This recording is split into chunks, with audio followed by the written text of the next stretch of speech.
来到新架一路基础班第一节课，新架起势。好，在新架一路的第一节课当中呢，跟大家讲解了我们在练习的过程当中需要找到小度立圆的方法。大家学过第一节课以后，应该对我们的立圆有了最基础的了解和最基础的概念。那么起势的第一个动作呢，新架和老架是有一个非常大的不同。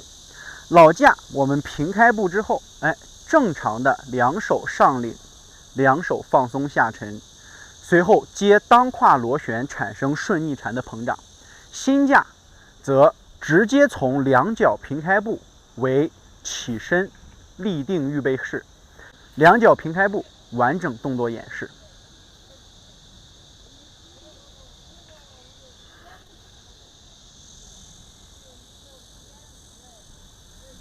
好，背面。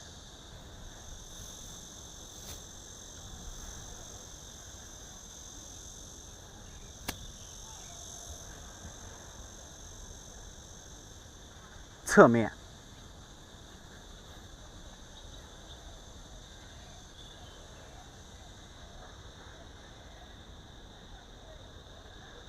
对侧，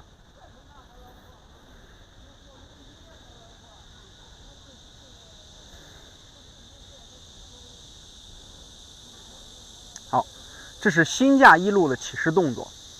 咱们在开始学习新架的过程当中，需要先建立一个思想。就是我们第一节课当中学习了小度立圆的变化。太极拳它是一个由大圈画小圈的过程，由小圈画没有圈的过程。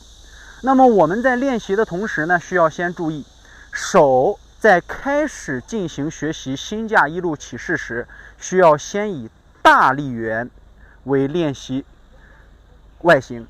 当我们熟练了以后，慢慢就将大立圆化为小立圆去运行，这是一个过程。所以同学们在开始学的过程里，不要着急去追求小螺旋，先将大螺旋的外形和架构学会。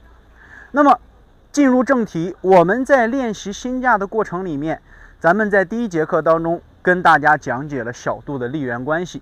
那么同样，我们两手是在新架过程运行的同时，是紧跟小度立圆的变化而变化。其实很简单，就是我们肚子顺缠，手也就顺缠；肚子逆缠，手也就逆缠。所以在这个过程当中，肚子怎么动，咱们的两手就怎么动。新架一路起势，注意肚子立圆时和两手的变化过程，并不是让我们的两手以手腕完全领劲儿来进行一个立圆的变化。手上会随着肚子的左右来变化左逆右顺，或者是右逆左顺的螺旋缠丝。好，看细节。第一，当我们小腹随左胯螺旋相合时，左手会产生逆缠。当小腹向上领腹时，我们的手腕会领腕上提。当小腹向右侧螺旋时，左手会转顺缠轻拨掌。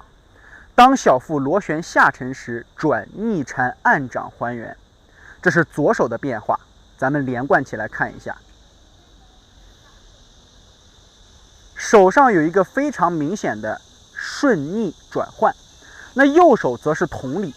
右手按于胯间时，好，小度由左画圆，右手先顺缠，向上领腕，向右逆缠拨掌，向下螺旋放松下沉按掌。这是我们两手时的一个变化。当我们两手的立圆外形已经有了一个基础铺垫以后，那我们再去观察小腹。两手的外形做完以后，我们观察小度立圆和手之间的关系。两手放松下按，合于小腹丹田两侧，身前中线两侧。小度向左螺旋，左逆右顺；小度上领，双手领腕；小度向右，右逆左顺；小度向下，双下沉按掌。连续起来就是咱们新架一路的起势。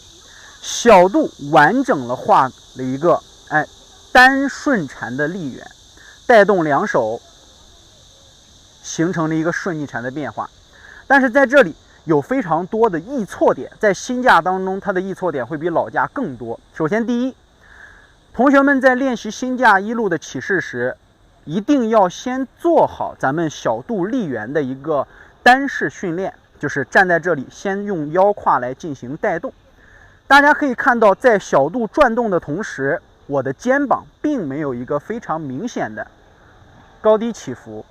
现在有很多同学错误点，第一个就出现在肩膀上，通过肩膀的上领、架肩、提肩来让两手产生立圆的变化，这是通过肩关节来完成的，而不是通过小度螺旋来完成的，是第一个易错点。第二，在运行小度立圆的过程当中，会出现左右乱扭腰的情况，就是我们看到的这种情况，也是一种错误点，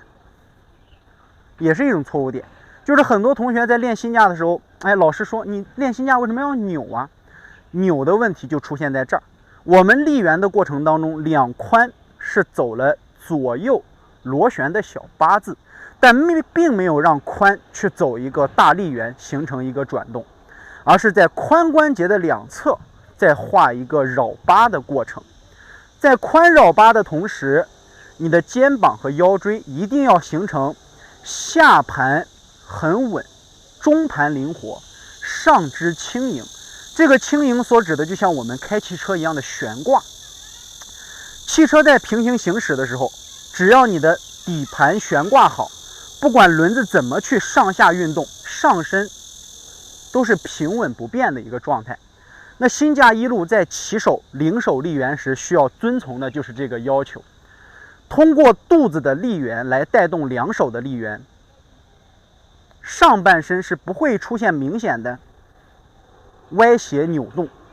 从背后看一下，注意看腰部的位置，在转动的过程当中，当胯螺旋，但髋关节并没有上下挑动，而是一个非常明显的肩平、胯螺旋、小度立圆、腿平的一个过程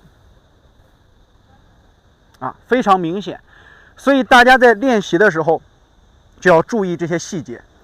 在转换新架一路起势当中，两手的动作不要过于浮夸。还有很多同学在做新架时，他能意识到稍节的立圆会比老架多，所以他会刻意的通过思想去带动。